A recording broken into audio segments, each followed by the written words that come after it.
l'exemple de l'électrification rurale, où le Sénégal signe une convention avec un pays, espagnol. Je vais donner cet exemple-là parce que nous avons un dossier Azerbi. Si nous signons une convention, nous avons le décaissement. Khalis bi amul ben yoon bu muy ñëwagum Sénégal au début. Nu muy démé moy banque bi nga xamné mom mo financer le projet. Suñu défé une demande de paiement par exemple bu joggé ci direction centrale bi ou en tout cas direction bi nga xamné mom mo wara exécuter le projet. Da koy demander à la DODP donc la direction de l'ordonnancement des dépenses publiques. Direction bobu non banque bi lay saisir directement pour ne ko na fay. Suy fay day fay juste entreprise bi nga xamné mom mo gagner le marché là té entreprise bobu non entreprise espagnole la wara don su nekké France entreprise française la wara don ainsi de suite donc amul ben yoon bi nga xamné transaction bi day joggé fofu non ñëw directement ci compte entreprise bobu non fi ñom nak mën nañ ko def parce que su leen nexé ñu créé waat fi benen compte pour li nga xamné mom lañu wara exécuter muy ay prestataires ñu wara fay wala ay sous-traitants ñu fay leen mais soxla wo xaalis bi jóge trésor wala disons mu jóge ci banque boobu noonu ñëw directement fini te xam nañ c'est des financements sur crédit acheteur donc on parle de crédit acheteur donc la plupart du projet dañ koy importer donc c'est des crédits ou en tout cas ay financements yam dañ koy def pour ñoom seen pays yooyu noonu mën a importer lu bëri donc la plupart de l'argent reste ci seen dëkk yooyu noonu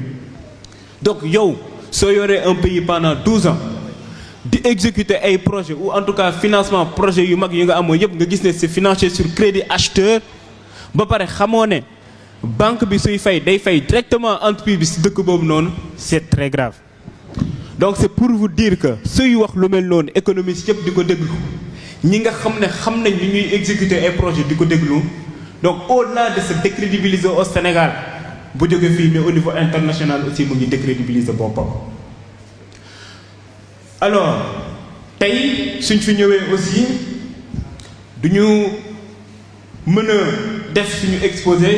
sans pour autant aborder question bouddhisme parce que ñëpp gis nañ ce qui s'est passé hier ñu né dañoo dégrader wat la note du Sénégal ma nga doon wax légui ñi nga xamné ñom la Sénégalais yi jiital donc muy le gouvernement actuel nee nañ duñu commencer seen magistère ci ay kàcc donc dañoo bëgg a wax la vérité aux Sénégalais buñ koy wax xamoon nañ lu ñu ciy fekk muy la question de la notation mais ñu assumer ko pleinement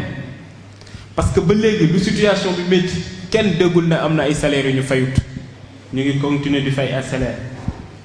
lu mu métti amul benn banque ou en tout cas benn institution bu ñu yoral bor ba nga dëgg ne fay ñu ko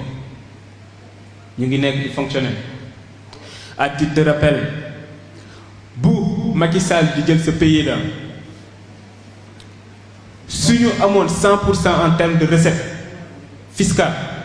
23% yi rek lañ doon utiliser pour fay ay bor donc le service de la dette c'était que 23% par rapport aux recettes tey bu muy dem lu ñu fi bàyyi suñu recouvrer suñu recette fiscale ak parafiscale yépp mënuñu fay le service de la dette on est à 107%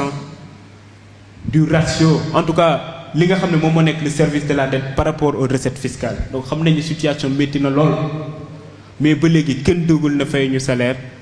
kenn déggul ne am na kenn ñu ki yoral xaalis échéance bi jot fay ñu ko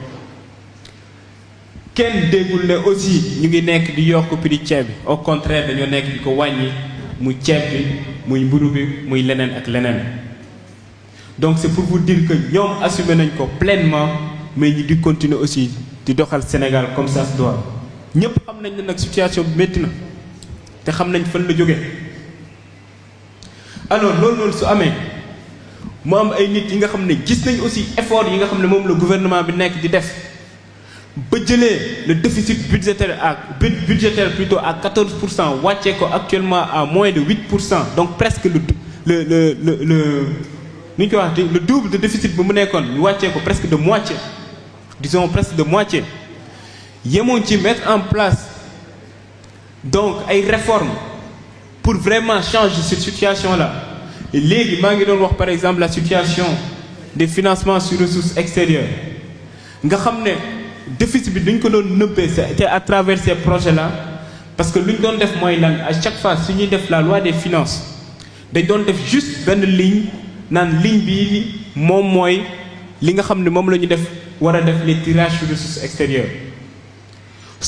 ñëpp nag di ci tirer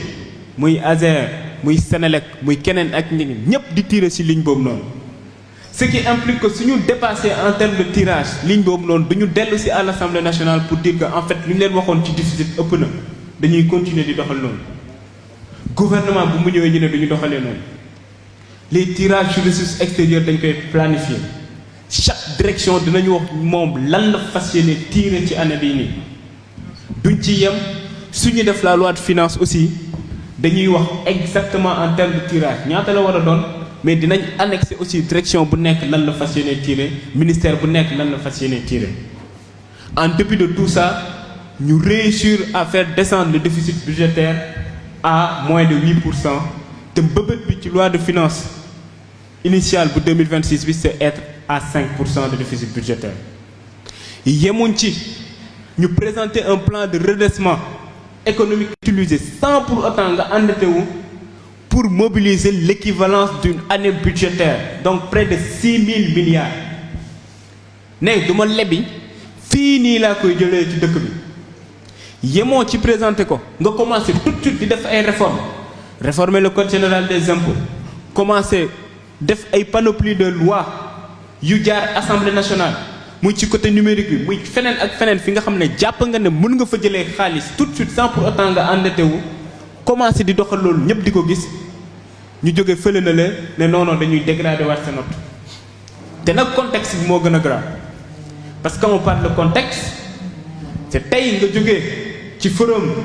fii Sénégal donc forum Invest in Sénégal nga fexe pour nit ñi ñëw investir Sénégal ci forum boobu noonu nga fexe ba am plus de 13 000 milliards d'accords c'est-à-dire en dépit de la situation nit ñi pare nañ pour continuer di investir Sénégal ñu waxat ci contexte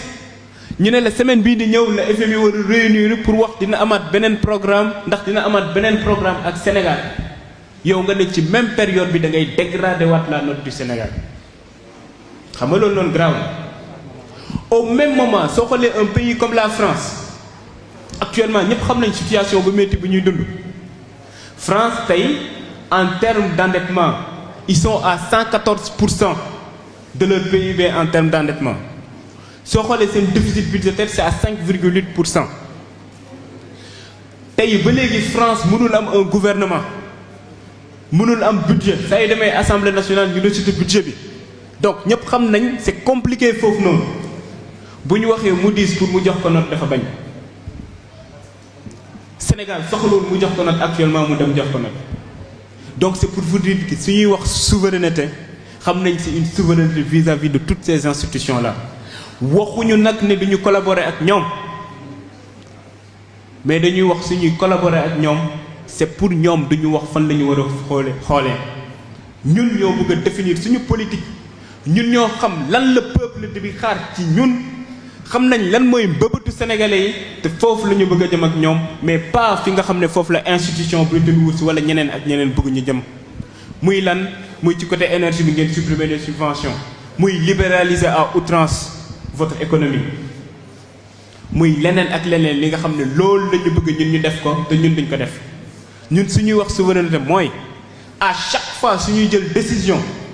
ñu xool lan mooy intérêt Sénégal ci décision boobu noonu ñun ñu taxawee foofu mais pas ay intérêt partisan wala intérêt ay nu ñu koy waxati institution intérêt sénégalais yi kese la ñuy xool suñuy jël décision donc ci point yooyu noonu laa bëggoon jëkkee avant ñuy dugg donc ci sujet bi sachant que c'est plus donc le professeur ou le DG Damboj qui va aborder la question donc du nu ñu koy waxati donc la vision 2050 surtout par rapport au pôle Louga mais man duma fi ñëw te waxuma su ñuy wax vision 2050 lan la ñu namm ci Louga ci secteur de l'énergie notamment ci sous-secteur électricité mbokk yi tey le gouvernement actuel dafa am li nga xam ne moom mooy objectif am président de la République Bassirou Diomaye Diakhar Faye, le premier ministre Ousmane Sonko ak le ministre de l'énergie, du pétrole et des mines soo xoolee bu ñuy def la vision 2050 dañoo ne mbëbët du Sénégal mooy atteindre l'accès universel d'ici 2030 pour ñu atteindre ko nag dañoo ne lu ñu war a njëkk a def mooy fexe projet yi nga xam ne moom la ñu structuré ba pare nan la ñuy def pour yokk célérité yi loolu soo ko bëggee def nag foo mu am ay réformes yi nga xam ne def nga ko foo mu am yenn doxalin yi nga xam ne xoolaat nga ko ba tax na tey lépp lu bay projet ou retard yi nga xam ne dañ ko doon am ci ay projet ñu dindi ko tey ku gis ni ñuy accélérer projet d'électrification rurale nga xam ne c'est parce que président de la République daf ko def priorité,